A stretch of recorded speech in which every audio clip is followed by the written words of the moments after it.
You know what, Jamie? Let's pop off right now. We got to get started. We got to go. Let's go. Let's go. Let's get the people in the chat.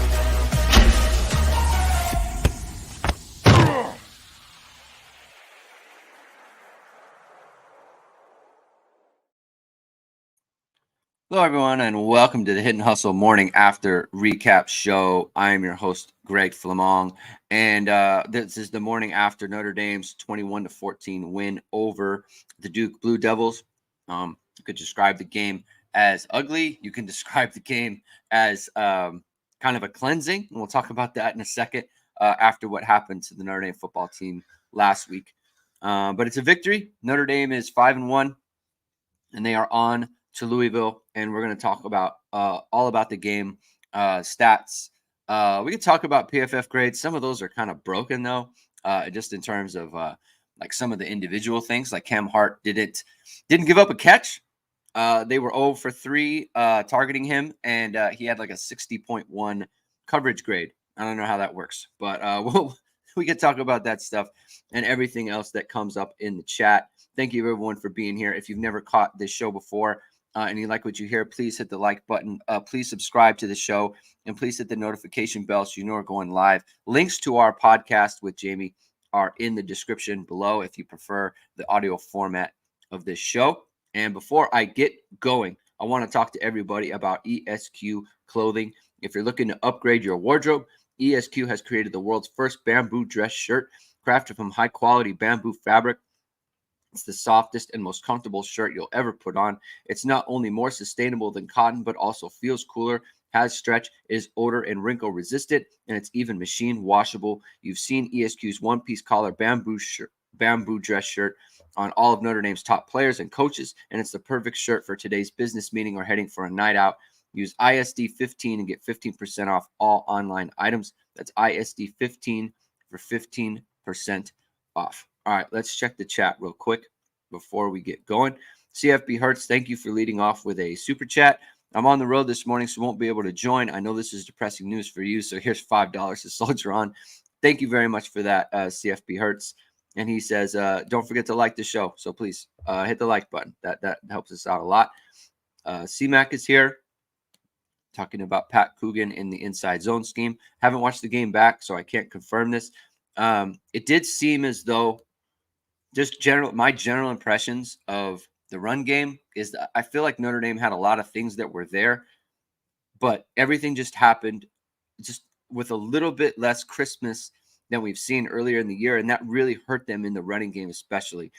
There are holes there that they need to hit, and everything just happened a little bit too slowly. There was a play kind of near the end of the game where they're running counter with Estime, and Rico Flores is late getting into the hole. He runs into Estime, and it blows up the whole thing. So there just wasn't sharp yesterday on offense, basically in many facets. So they're going to have to get that cleaned up. Bob Duato says, trying to take a short break from coffee since haven't been sleeping well, got a little headache, but I'm here to hit and hustle anyways. Thanks for being here, Bob.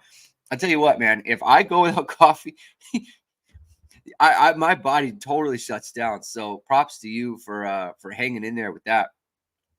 That's difficult, Bob. Thank you for being here, though. Really appreciate you being a part of the show. Matt says, ugly game, but a win is a win. Good morning. Good morning to you, Matt. Thank you for being here. Nick Gruel says, did Mike Elko's staff eat Parker's lunch as much as I felt watching that second half? Honestly, I think that Mike Elko obviously did a good job. He's a very good coach. All right, so let's start there. They have a good plan. They have good players. They were prepared for Notre Dame. Okay. I didn't think that Duke was doing much to thwart Notre Dame offensively or give them looks that like Notre Dame was trying things and it just wasn't working because of what Duke was doing.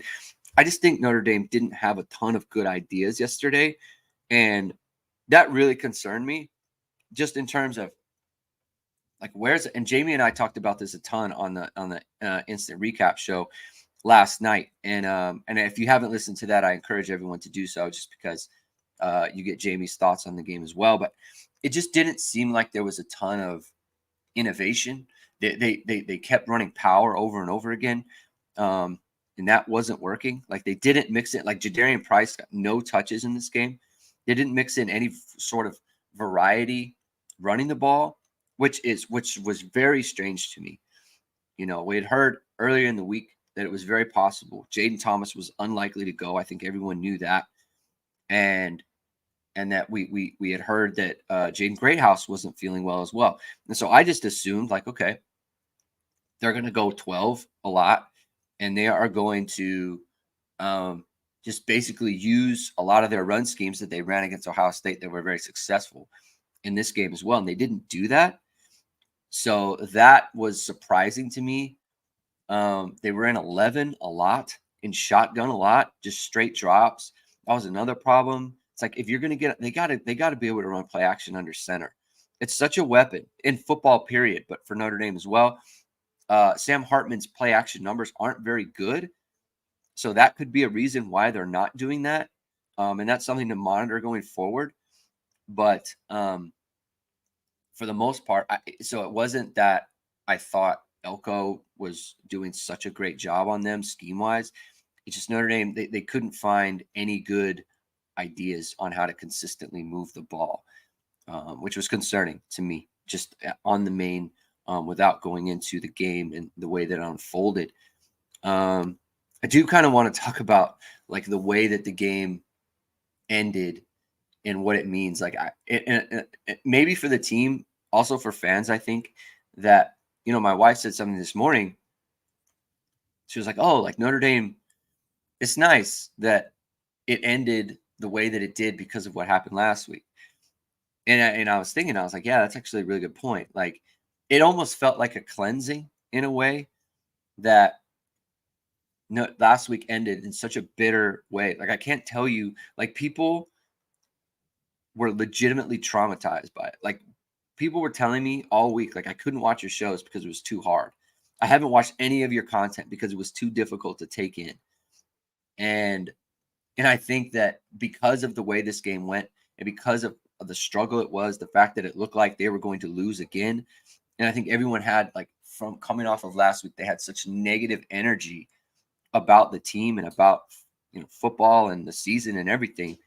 The fact that it turned around the way that it did, and she just came in here, she's listening to my give her props. But the fact that it turned around the way that it did, it almost like cleanses the negative vibes from last week in a way. Obviously, you'd rather there weren't any negative vibes at all and Notre Dame wins the game. But I just think it means a lot to the team, to the staff, to the people on campus, to fans that, like, they pulled a game out of nothing. They were set to lose. 4th and 16, couldn't really throw the ball. That just didn't have a ton of time. Nothing looked good, and they just found a way to make it happen. So I thought it was a nice way for the game to end, even though the game itself was very frustrating for a lot of it. Shannon Neely says, good morning. I'm thankful that Austin Estime doesn't believe in playing for field goals. Oh, I'm thankful that Audric Estime doesn't believe in playing for field. Yeah, like I didn't see the quote. Did Marcus Freeman say that he wanted him to go down at the 1 yard line or something to that effect?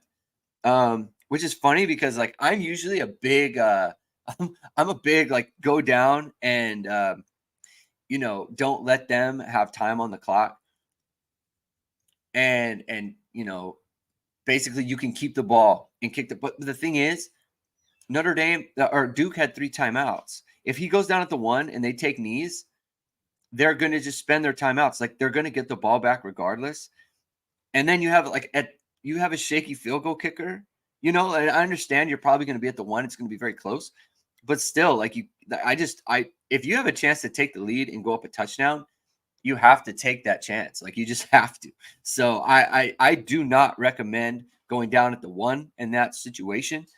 That is a clear go into the end zone, go up a touchdown, and let the chips fall from there. You have a great defense. They've been playing great all game. You can't go down at the 1 there. So that is, don't recommend at all. Mitchell Vahiluk says SP plus post game win expectancy at 80%. That's what my eyes told me, especially in the first half. Should have won by 2 scores. They gave up a ton. They had a ton of scoring opportunities that they didn't come through on, missing field goals, taking field goals when touchdowns were available to them.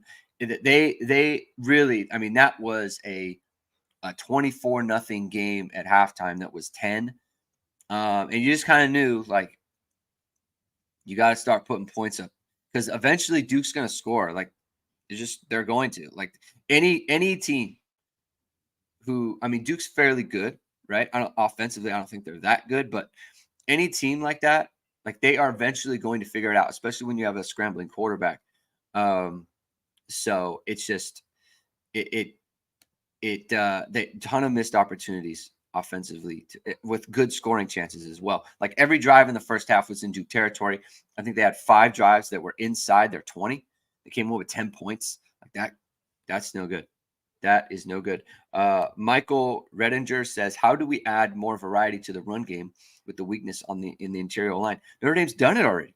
We've already seen it from them.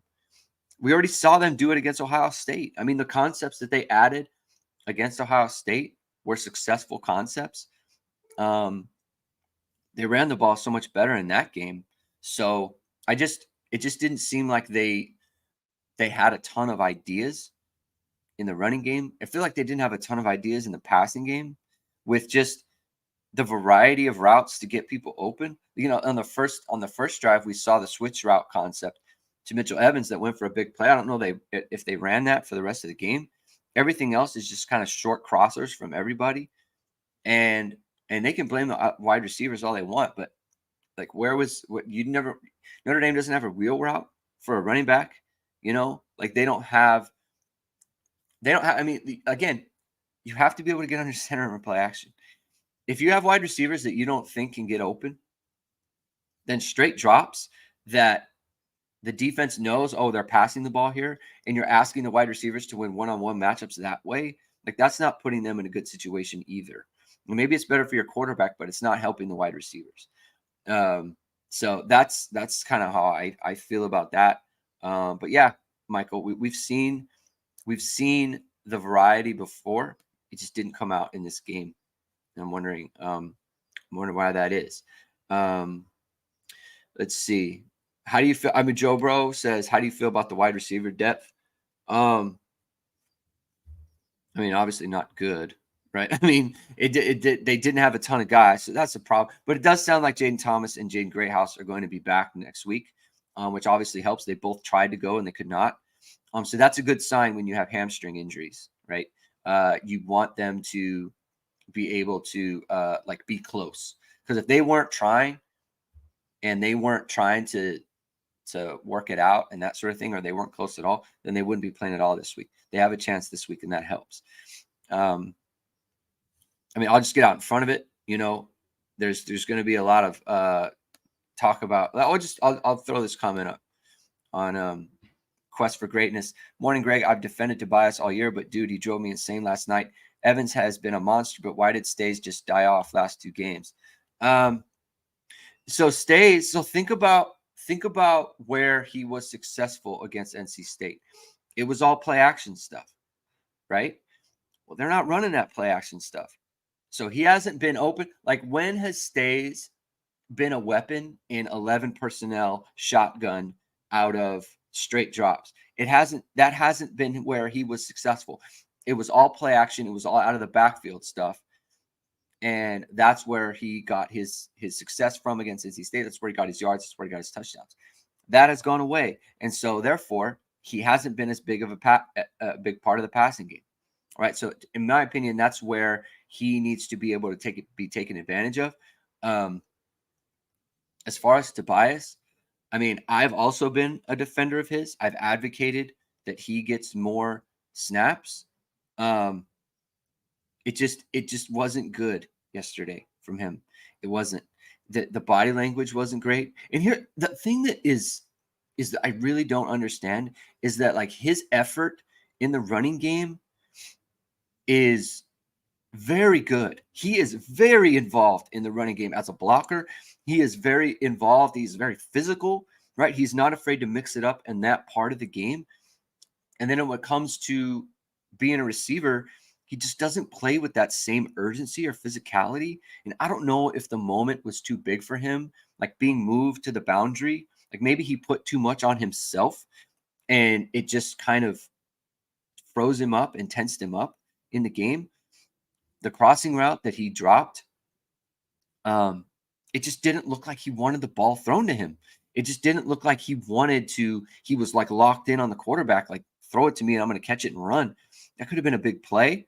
Obviously, the first deep shot is tough because he's running under it and he lays out for it and he's got it, but the ground, he hits the ground and the ball comes out. Like that's tough, right? I'm not going to bang him for that. It's an unfortunate missed opportunity. The play at the end with the the PI, which it's a PI, he pushes off. If he had caught the ball, he should, and that's the other thing, he should just catch it, right?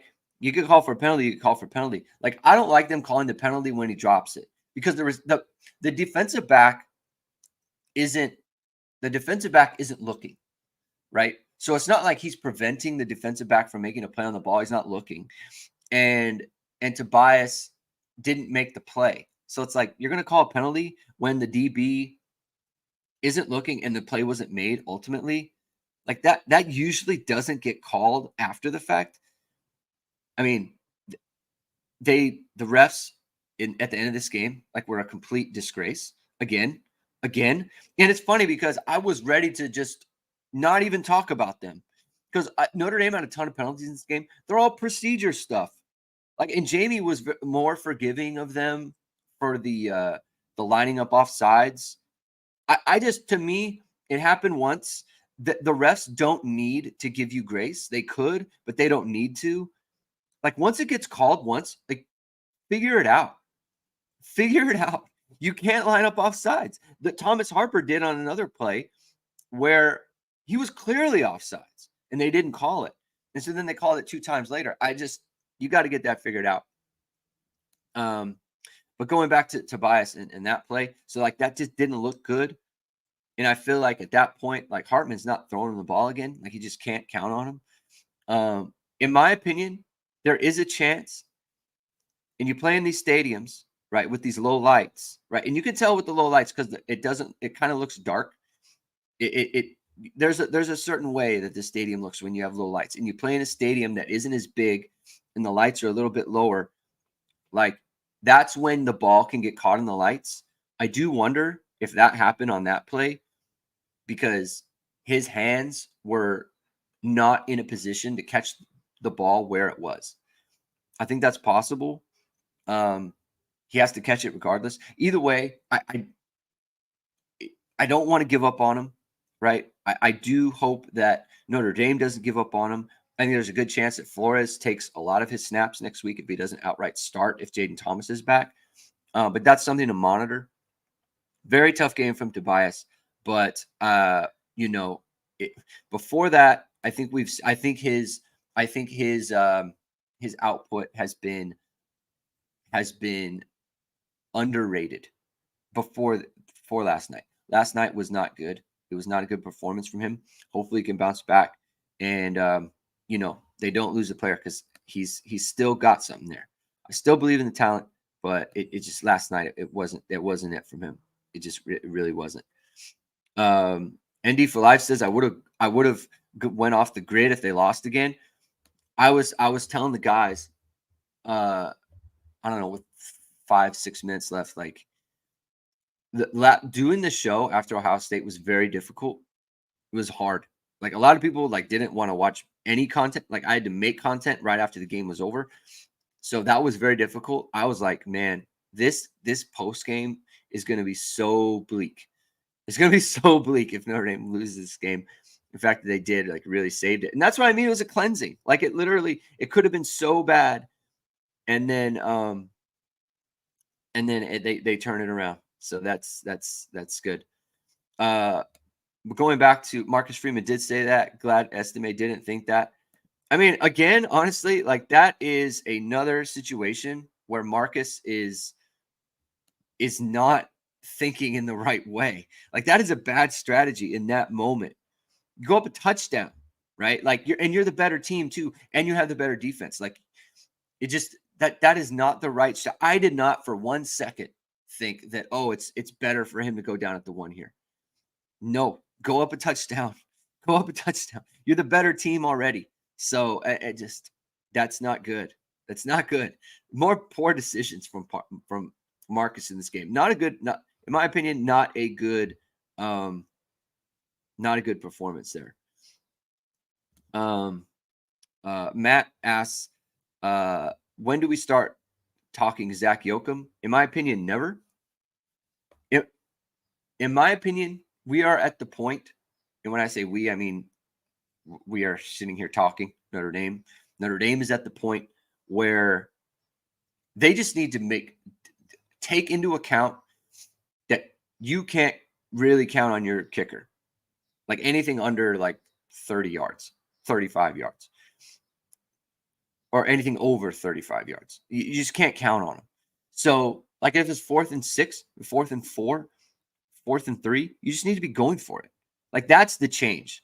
You don't need to change kickers because you don't need, I don't think like Zach Yoakum, like if he's not doing well, if he was doing well, then they would make the switch. But to me, make the change in terms of how you approach offense and how you approach the game. And you're just going to go for it. Go for it more often. That's what I would say. Aaron Stack, what were Snead's usage stats? So it's funny in the show yesterday, someone brought this up and Jamie said, I don't know if I saw him out there. And I said, I saw him out there in one play, at least one play. He was definitely out there. And I looked this morning and he was out there for the one play. That was it. That's all he was out there. So that's I don't know. I don't know what that says for him, especially after Botelho got kicked out of the game in one of the worst. Targeting is broken. It is. He was ejected. He was ejected from the football game. He was kicked out of the football game for hitting a player in the hip with his helmet. A player who's diving forward. He's not even. It's not a. It's not. It's in no way dangerous. It's insane. It's broken. They need to fix this rule. He is kicked out of the game for that. It should be so hard to get ejected from a football game. Unless you are absolutely headhunting someone, like that is awful. That is a complete disaster. So bad. The fact that replay involved themselves in that, and then they involved themselves in a play on the punt where they're not even supposed to review it is an abomination. They need to be fired. Like you literally need to be fired. If you can't import the rules the way that they're supposed to, when you are reviewing something that you are not supposed to review, that is a total disaster. You need to be fired. You can't do games anymore. If you don't know what and when you're supposed to review things, you can't do the job, period. You need to go. You need to be done. It cannot happen. That is so bad. Like that is, I can't overemphasize how bad it is when you review something you're not supposed to. It's just, it's not good. It's not good, and it can't happen. Good question by Joe Bro. Would you have inserted Braylon James in this game? So here's my take on Braylon James. Okay, Notre Dame's Notre Dame's receiving numbers, like their depth, once Salerno went out, hasn't been good. You don't want to have 6. You want more than 6. If they thought Braylon James was close, they already would have activated him. They didn't need Jaden Thomas to get hurt. They didn't need Jaden Greathouse to get hurt. If they thought that he was close and ready to go, and by the way, I'm not speaking on his his potential or anything like that. I'm not banging Braylon James for this. People our players develop at their own pace. But if they thought he was ready, they would have activated him already. They already would have had him activated because they needed it. They needed the players. So the fact that he wasn't told me they're just not comfortable playing him at this point. They're just not. So I didn't expect to see him at all. And they really need to get Jaden Greathouse and Jaden Thomas back, just from a numbers standpoint. Nick Guel says, I didn't know Mitchell Evans was a baller like that. Talk about a coming out party the last 2 weeks. Another Notre Dame tight end will play for years in the NFL. Absolutely, yes. Look, I thought he was going to be a good player coming out of high school. The stuff that he did at quarterback and a little bit at wide receiver, like he had shakes to him, like, and he had an ability to, get in and out of breaks and that sort of thing. I mean, he was like putting moves on people as like a 240-pound quarterback. So you knew he had those feet. He knew he had the quick feet. I didn't think he was ever going to be like that, where it was like, we are absolutely going to lean on you to be the main weapon in this passing game. It's like 6 catches for 134 yards. Like, that is an incredible performance from him. Just like honestly, like Michael Mayer-esque, just complete dominance, taking over the game. It was great to see. He played such a good football game. And the thing about him too is last week it was 6 for 70, I think it was, or maybe he had 7 catches last week. This week, let me just look it up.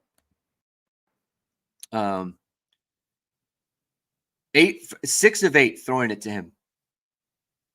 Okay, like that is where it's at. It's not just that he's having these numbers. It's 7 for 7. So he had 7 for 75 last week. So in the last 2 weeks, they are 13 of 15 throwing it to him. Like that is as important as the overall numbers, because when they throw it to him, he catches it. So like there's an efficiency to it that also matters in a big way for any wide receiver, tight end or otherwise. Like that is the thing. It's like it's efficient throwing it to him. Like your girl Flores yesterday, right? Made a couple big catches, right? Caught the 2-point conversion. That's good. He was 2 of 7. They're 2 of 7 throwing it to him, right? Like Chris Tyree is another one where it's like they're 2 of 3 throwing it to him. Like he's a guy who when they throw it to him, it's successful play. And so that's good. Now, Rico Flores, I'm not banging him for it because, it was a tough game. He had the drop on the crossing route, which was kind of a big play because they needed those yards. They had to kick a field goal because they didn't get those yards.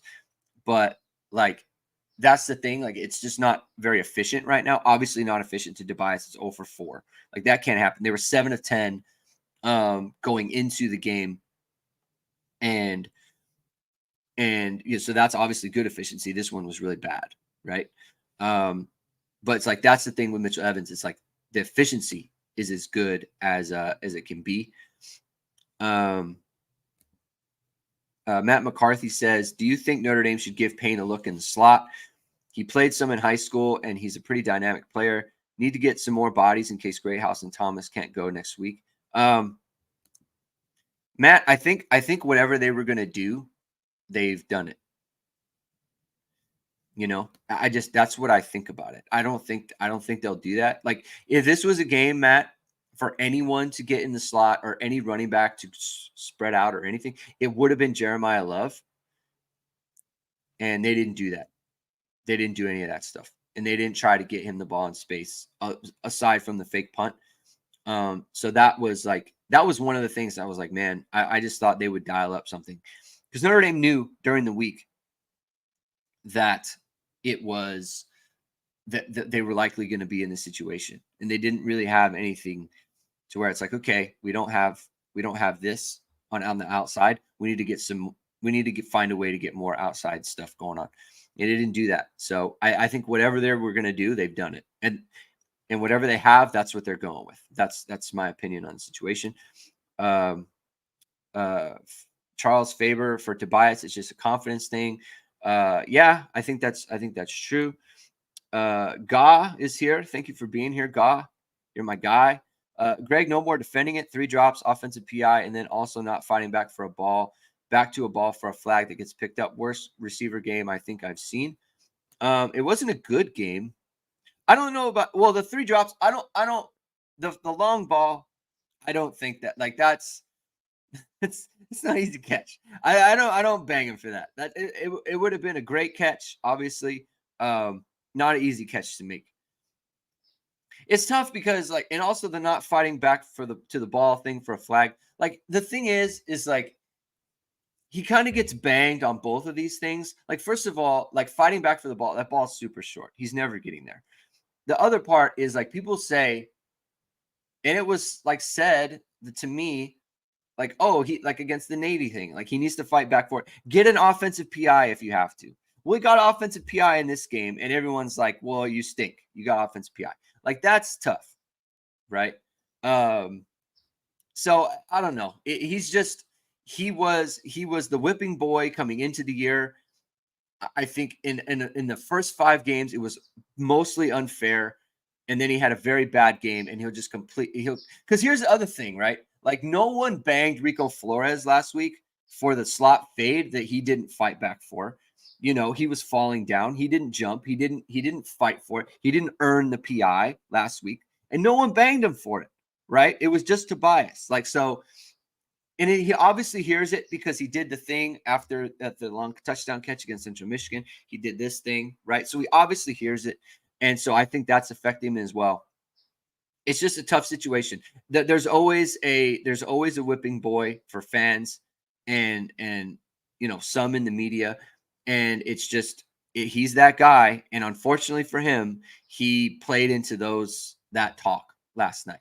And that it's going to be tough. And to God's point, like, you can't defend it now. You can't defend that. You really can't.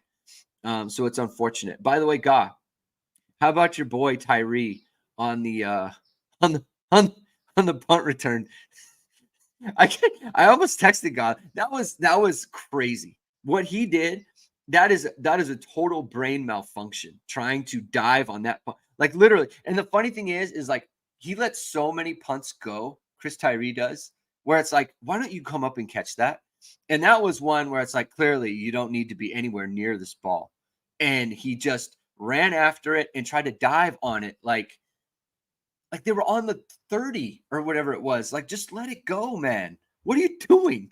So I gotta get God's take on that. That was that was something else. Let me see some more comments from people. I gotta catch up. Quest for Greatness says, I'm still confused on that targeting penalty. Also, did anyone see the offsides on Rico and Tobias? I didn't. I noticed they didn't show a single replay of them. I didn't know that Tobias got an offsides or a false start or Rico. I didn't know they did. Like, they call a false start on one where the offensive line was just getting set on a field goal. Like, that was bad. Like, I don't know, man. It was a disaster. They're terrible. They're awful. Like, it's seriously. It's really bad. Really bad from them. And it's every single week. Like, literally, it's every single week that this happens, where it's just indefensible. Like, you can't defend reviewing a play you're not supposed to review. How do you review that? How do you defend even overturning it? Where's the proof that the ball went over the pylon? There's no proof. And I know the guy that we got a back corner end zone cam. Like, there's a camera up in the stands in the corner. And the ref in the booth is, of course, standing for his referees when they totally blew it. They blew it twice. Unbelievable incompetence. Charles Faber says, Greg, big picture question. Maybe too soon, but what is your general opinion of the offense last night? I thought Parker had a rough night. Elko is a hell of a coach, but I expected better. Charles, big picture, I am concerned.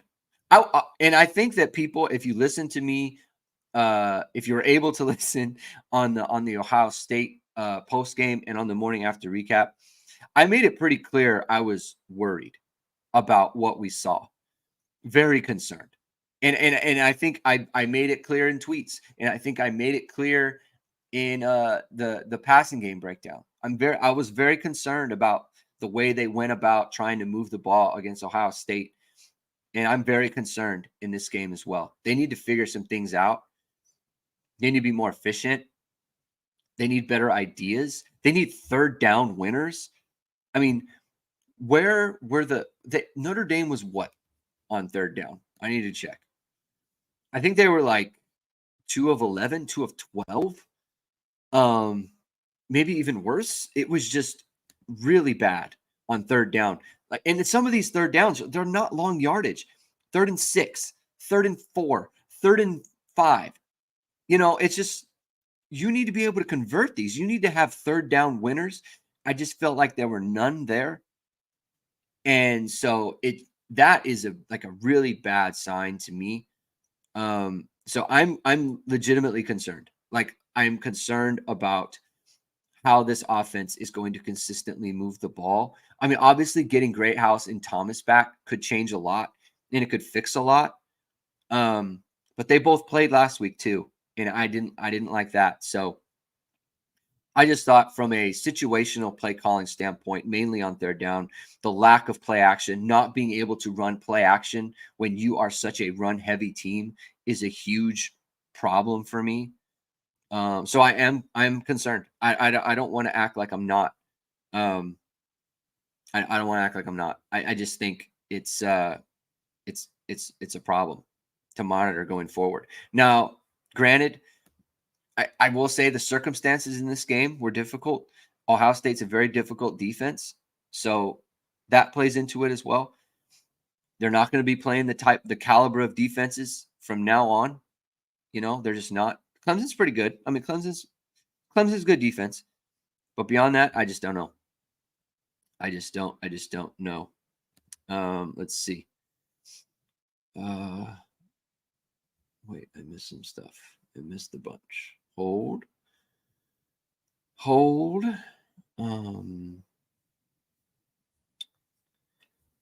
When I do these shows, it's hard because you guys are asking a ton of questions. There we go. Vamos Irish says, joining late, did you guys talk about O-line being caca? We didn't talk about that per se, but it's tough. Blake Fisher, not a good game from him. Rocco has some misses that are just not good. I mean, Zeke Correll had a point where he had a false start, and then he immediately just got blown up on the blitz that blew up the passing play. And like, that was bad from him. I just didn't think we'd see those those really negative plays from a player of his experience. Like, it's disheartening for me. So not a good performance from the line. That's another thing where it's like super red flaggy. Matt McCarthy asks, what are your thoughts on Louisville and how would you compare them to Duke and NC State? I would say worse. I would say Louisville is about what NC State is offensively, but they don't have, like, Jack Plummer is not that. He doesn't have the mobility of Riley Leonard or Brennan Armstrong. And because of that, this Notre Dame's defense is very good. They're like top 20, top 10 caliber. They are really, really good. So it's going to be tough for Louisville to score against Notre Dame. I mean, that's a main takeaway for me, is like how poorly they forced Riley Leonard to play in this game. 12 of 27, 134 yards. The one touchdown where Thomas Harper blew the coverage, and 3 turnover worthy plays, 0 big time throws. Like, they had him in a bad way. So that's a great performance from the defense. So it's going to be tough. It's going to be tough. Their defense isn't anywhere close to Duke and or Ohio State or even NC State for that matter.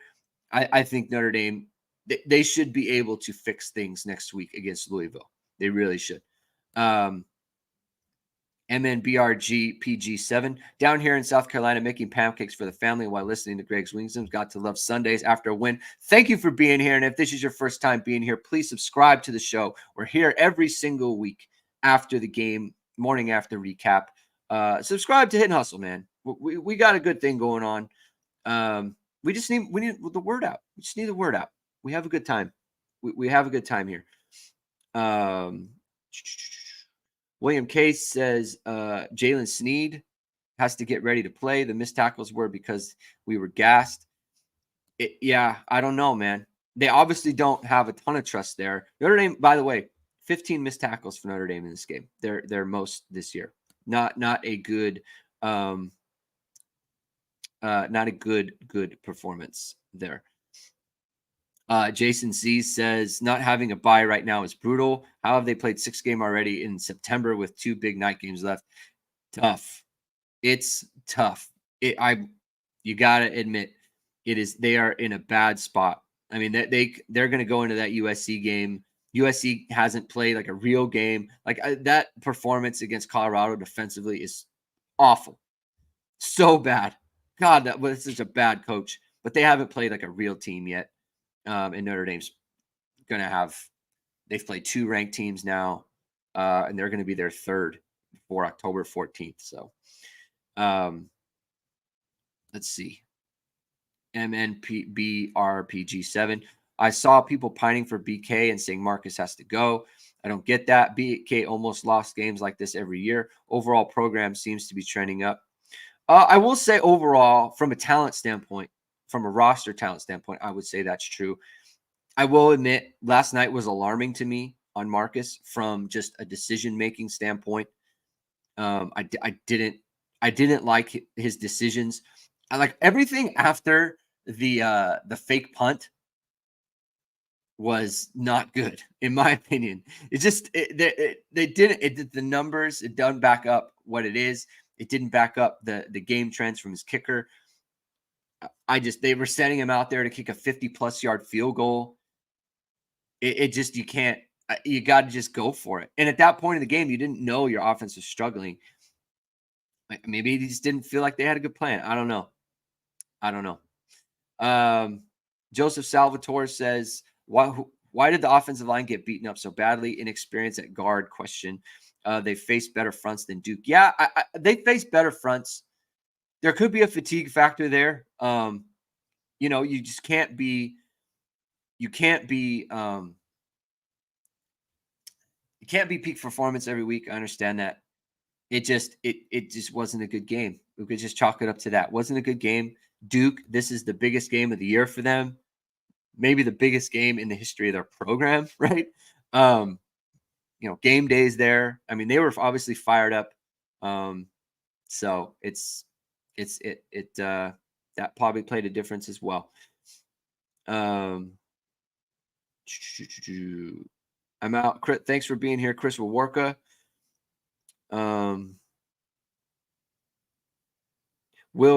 Will says the spread was a red flag all week to me and suggested we'd be in for a dogfight. Yeah, I thought Notre Dame would be in a dogfight. I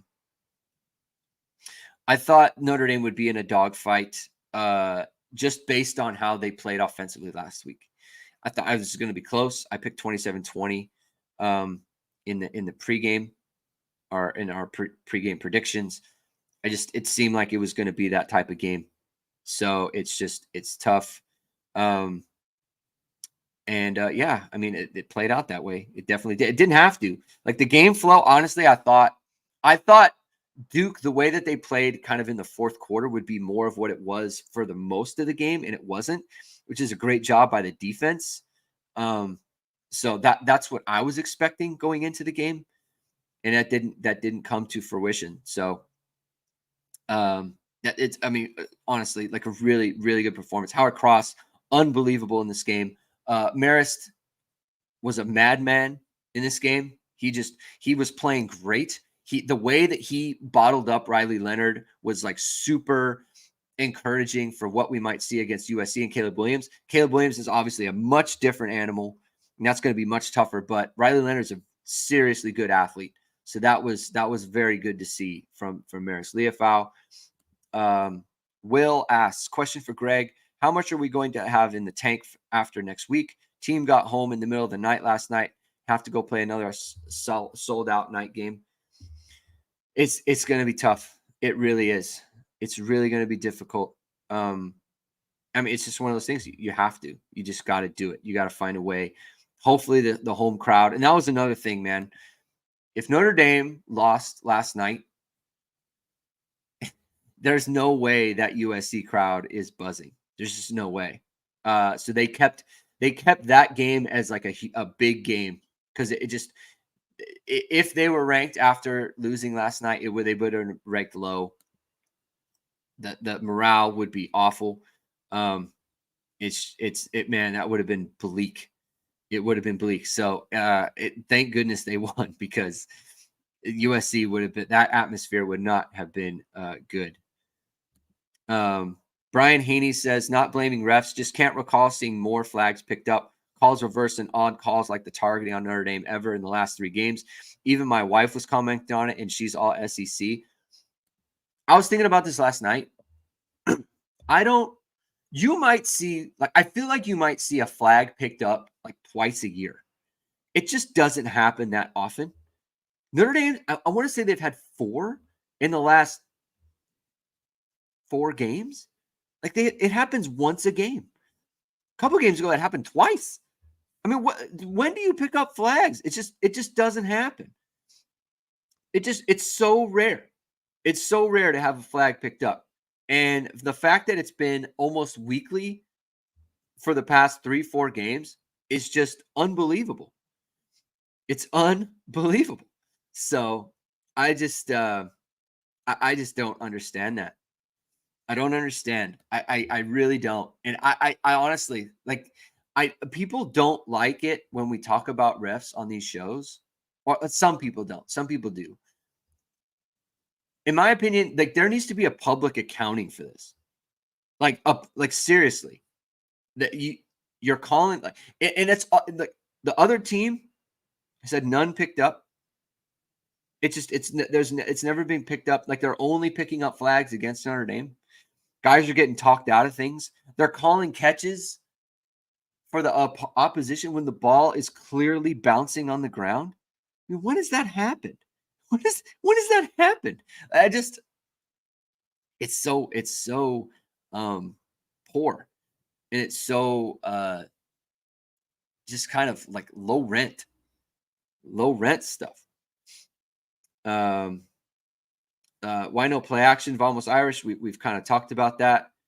It doesn't seem like Hartman is comfortable. It just doesn't seem like he's comfortable back there, and it must be that. Why else wouldn't you? Why else wouldn't you call play action passes when you have a team that runs the ball like Notre Dame does, with the frequency that Notre Dame does? You got to be a heavy play action team. You just have to. It's just, I don't understand. I mean, I would like someone to ask. I'm going to tell Matt, please ask Jared Parker, why aren't you running play action out of when you're under center? You got to run play action. We need to see it. We need to see it. You got to improve there. You got to improve. It's a big hole in their it's a big hole in what they're trying to do offensively, right? So you got to improve, and you got to, be better in that area, because, like I said, it's a hole in what they're trying to do. And we all need to improve, right? And if you've got a website or a business that you want to improve, and you think, how do I improve that business? We need to get some media, some cinematic video and photo, some long form storytelling to enhance our website. Then what you can do is you can go to VSR Media, which is founded by Notre Dame football pregame host and Emmy Award-winning anchor Vahid Sadrazadeh. VSR Media provides professional and cinematic video and photo. Whether you're looking for a collegiate or pro-level highlight reel, have a personal story to tell, or are aiming to diversify and grow your business, VSR Media specializes in short and long-form video storytelling, social media management, and website design. VSR Media also captures professional headshots, senior, and sports photos. Contact them at vsrmediacompany.com and mention Irish Sports Daily to receive 20% off your first project. Visit them online or give them a call at 574-800-9106. Everyone loves the segues. It's actually getting to the point where it's like a big pressure sometimes. And it's easier to do when Jamie's here, because Jamie will always say something, and it lets me build off of that. Now I have to kind of create my own, and it's harder. But people love the segues, and I appreciate everyone everyone in on the segues. Matt says, I honestly wonder if the biggest benefit to joining a conference would be the officiating. I mean, I doubt it. They're just bad. They're bad. It's not a good situation for anyone, but it's been really poor. And I think that I know Marcus never talks about it, but he kind of needs to. He really kind of needs to. Like, the selective officiating going on is just kind of ridiculous. And I don't know how you defend. Like, honestly, the ACC needs to make a statement. Like, you can't defend. How do you defend overturning the play when there's no clear evidence on a play you shouldn't be reviewing anyway?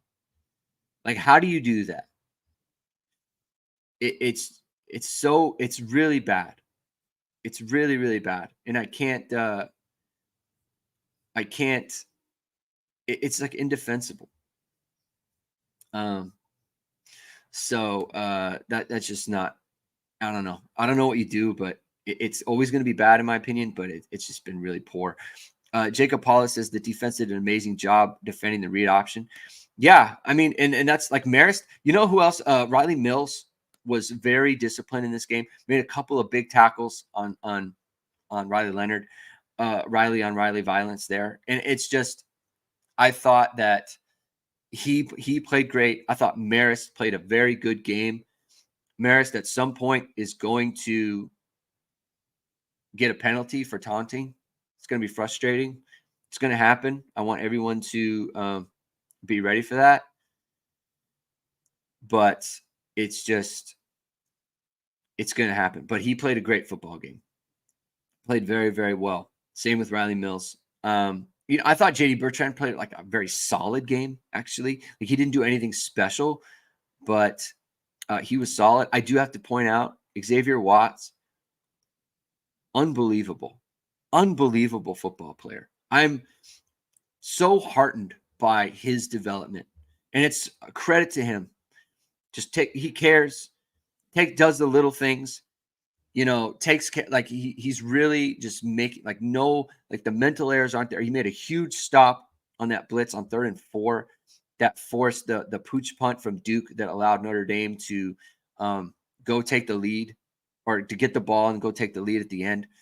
It's just a tremendous football player playing at a very, very high level. Rajon says Freeman's inexperience shows in his in-game decisions. You know what? I think going into last night, I thought that his in-game decisions, for the most part, were very good. Very, very good. And last night was not good. Alarmingly bad, actually. And even to the point where telling Estime that he should go down in that situation, also bad in an alarming way, in my opinion. You should not go down. He should not go down. He needs to score. And I don't want him thinking about going down in that situation. William Case. Michael Park says a good hard-fought victory. I agree with that. William Case, thanks for the comments, man. Really appreciate that. No one is able to make a clear statement and back it up with clear statistics better. I appreciate that, William. Truly. That's why I do the show, man. That's why I do the show. Jacob Paulus says, I watch a lot more games than just Notre Dame, and the officials in the other games are better than what I've seen in Notre Dame games. Yeah, it's hard because it just, we have different, the biases creep in. They always do. It's not that I think you're wrong or anything. I just think we have we view the game differently because we have a severe rooting interest. Tyler Hack wants to put his hand up, mea culpa, to Mitch Evans. I would like to apologize to Mitch for making that Brock Wright comparison a few weeks ago. You know what, man? You had reason for it. I mean, it's not like he was doing anything. It's not like he was doing anything in the game, and he's been amazing the last couple of weeks. So he's been really good. I don't think anyone saw that coming. So look, mea culpa from you. That's big of you, Tyler, to come out and say that, to put your hand up and say, you made a mistake there. It's good.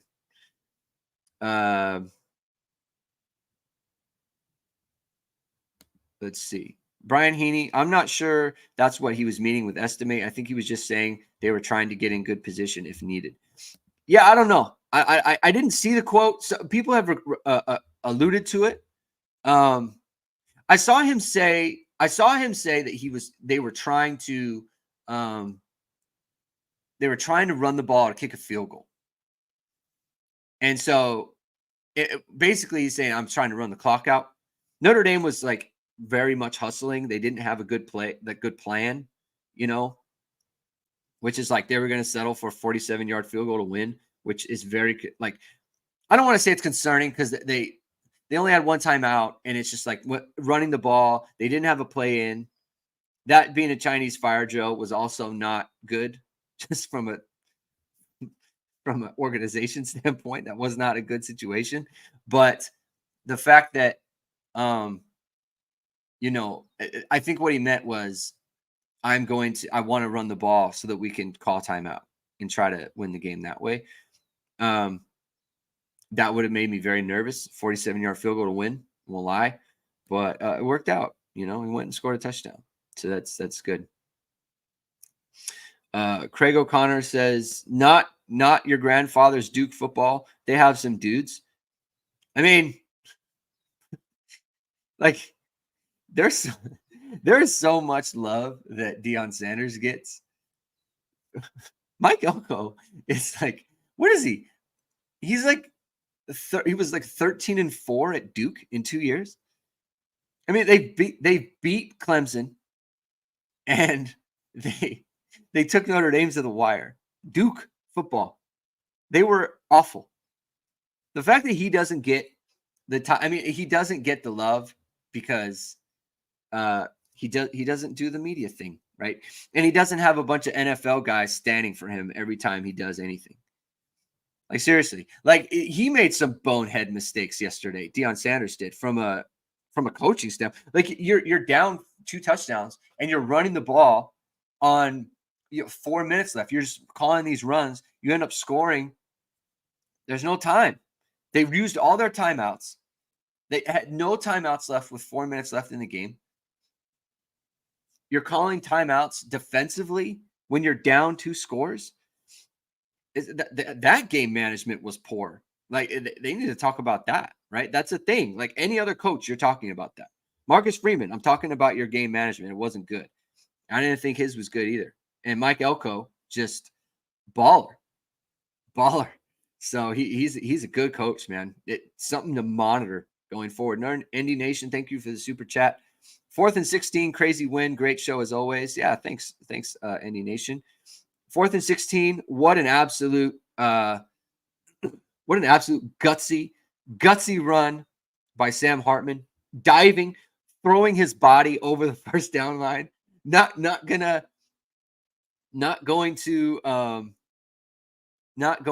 take a knee, not going to slide. I'm just not even going to get accused of sliding. I'm throwing my body. He did it on another one on the 4th down. The earlier 4th down, it's like, look, he didn't get the one against Ohio State on the run. I don't put the quarterback sneak on him. He just got blown up there. But on the quarterback run on 4th and 1, he didn't get it. Got flack for it. He said never again. Lowering his shoulder, getting flipped over. Big time performance from him. Like, that's really, really big. Jacob Paulus says Sucks Leonard is out for the season. Was that announced today? Was that announced already? I didn't see that. It looked like a bad injury. It looked like that high ankle situation, which is not good. Jason Warnock asks, any chance Elko goes to Michigan State? It's possible. If I was him, I'd be holding out for like an SEC job. I mean, he's going to be, tibia fracture. Yeah, that's bad. Oh, I didn't see that. Jacob. That's terrible. Feel bad for him. Tibia fracture. No good. That sucks. Unfortunate. He played hard too. Look at it, he kept him in the game with his legs. So that's too bad. But for Mike Elko, yeah, if I was him, I'd be waiting on an SEC job. Honestly, why would you go mess around with Michigan State? It's not like they're any great shakes or anything like that. I wouldn't want to go there. They're a mess. Michigan State's a mess. Go to a good situation somewhere. Something will open up, and he can get a better job than Michigan State. I'd aim higher. Keep doing what you're doing at Duke. Okay, I think I'll leave it there. I think we kind of did the thing, and I think the questions have kind of run out. So thank you everyone for being here. If you like what you heard, please hit the like button. Please subscribe to the show. Please subscribe to the show. Please subscribe to the show. We'll be back. I'll be back with Jamie on Tuesday. I'm going to be doing some more breakdowns on let's see. I'm going to be doing more breakdowns on the passing game, on maybe Notre Dame's pass defense. We'll do a breakdown video on that. It's going to be exciting. We're going to be doing a lot more stuff on the channel. So I'm very excited about that. So hope everyone tunes in, stays locked into Irish Sports Daily's YouTube channel. Again, thank you for being here. Have a great Sunday. We'll talk to you on Tuesday on Hit and Hustle, and have a good weekend, everybody. Keep hitting.